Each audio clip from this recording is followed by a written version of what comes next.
I don't know if it's just me, but these grips aren't very comfortable. They're not like the Switch 1, where they completely wrap around the Joy-Cons. Here they stop partial way, and they seem to like kind of stab into my palms. So today in this video, we're going to take this apart, and I'm going to show you how to do it. It's pretty easy, and maybe you can get something from that.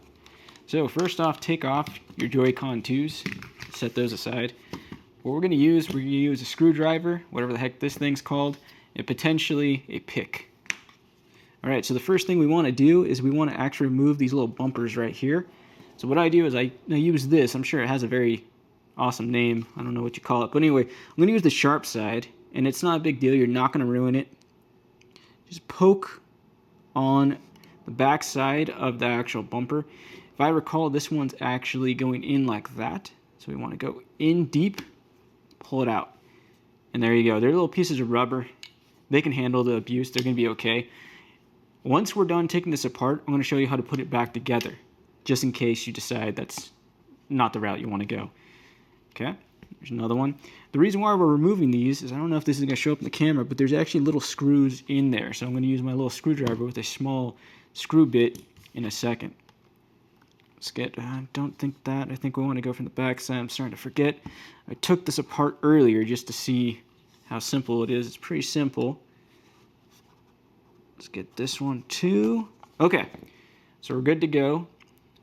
We're going to actually stick our screwdriver right into these little holes right here. Apply a little bit of pressure, and they come right out.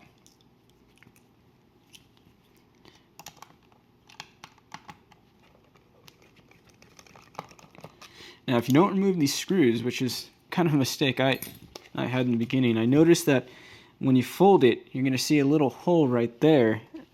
And I figured it was screwed down. It wasn't clipped together, because when you try to put the pick in and try to remove it, it's pretty good.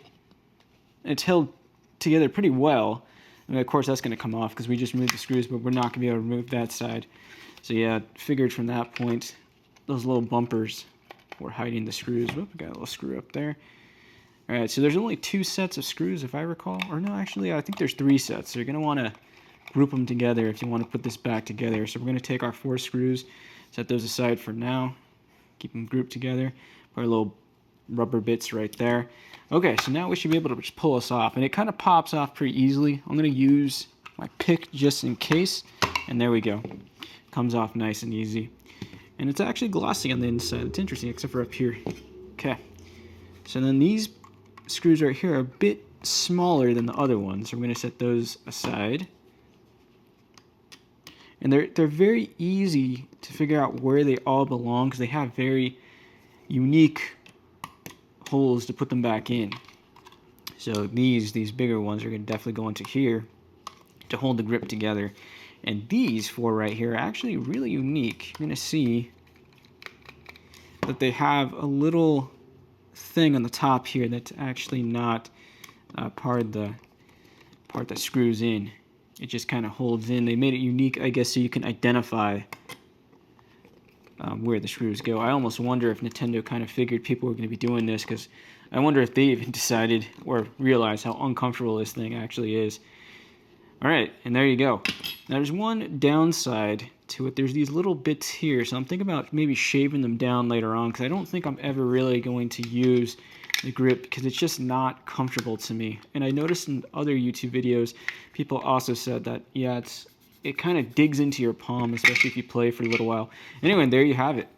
Pretty simple, really quick. Will take you no more than probably 5 minutes. It actually isn't too bad, especially if you're holding on to the shoulder buttons. Your fingers actually don't really cross there, but I'm still thinking about shaving it in case my fingers start deciding to kind of, whale around like that. Okay, so let's put it back together, which is always fun. Taking things apart, putting them back together is always fun, especially if you at least know how to do it. It makes you maybe feel a little bit less anxious, I guess, if you're taking apart your parts. So you can put it back together very easily. So we're going to actually start with these things, with these little, I don't know what you call those. There's probably names for all this stuff. These little blockers. Put them back in. So I like to do a crisscross method. I feel that's how you get it nice and tight. I'm not going to make it too tight, because I want to take this apart right after this video. because I'm definitely going to play without him. And while I'm doing this, since there's not a whole lot more to be said, besides the fact that make sure you put the small bits right into here, into these little things that kind of stick out. I'm not a huge fan of these Joy-Cons. I don't feel like I have absolute control with them, even though I have kind of big hands. I felt with the Switch 1, I had the ability to reach for everything with no problem at all. I know it made some people's hands cramp up, but I always enjoyed this grip. I have the chargeable one as well. It's identical to what this is. But the grip is always, even though it's very cheap, it's always felt kind of nice. Definitely there's a big difference between these sticks and these. I haven't really compared. These have more, I don't know, they're a little more comfortable. These feel a little cheaper and don't have a lot of travel. I remember a lot of people complain about not having a lot of travel. Other than that, everything else feels pretty much the same. Buttons are a little bit smaller. I do appreciate the bigger buttons. They're a little bit nicer for my fat thumbs.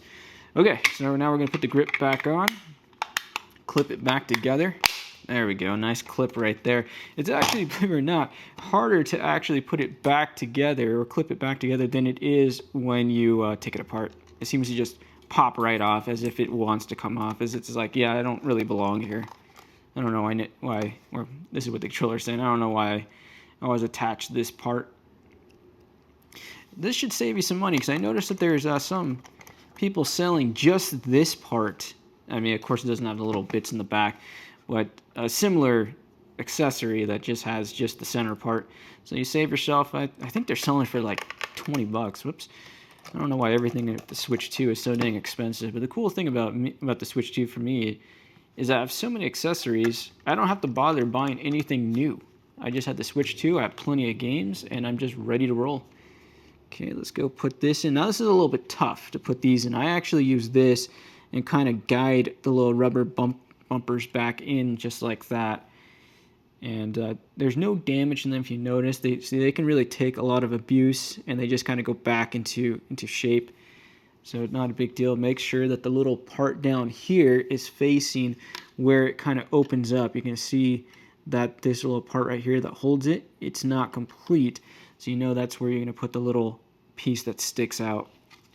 That way you don't chip off something and it doesn't go back in. And they actually go in really well and they stay in. Yeah, see, they're not going to fall out even if you scratch it. You really need something to kind of dig it out. Okay, so let's put that one there. Hopefully it's just showing up in the camera. I know my hands are covering up a lot of it, but you get the idea. Okay, and we'll go there, and just like that.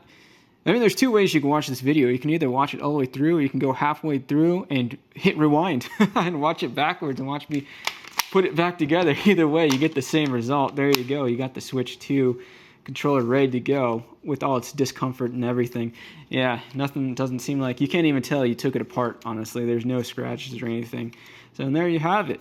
One thing I wanted to mention real fast before we close the video is something I noticed while I was doing this was these controllers aren't really assembled too well. If you look at mine, and I don't know if it's just mine, I noticed that where the pieces connect, they don't really line up accurately. Like, it looks like it's nice and flush there, and it kind of just separates there. So yeah, quality on these controllers, they just don't feel as good as the original ones. It feels like, yeah, like they put that in nice and tight. Well, anyway, that's just my opinion and maybe just my set. But anyway, if you watched all the way through, thanks for watching. If you enjoy content like this, I guess I can create more. I like taking apart pretty much everything I own and doing things with it and also putting it back together. So if this is useful to you, let me know. Other than that, see you later.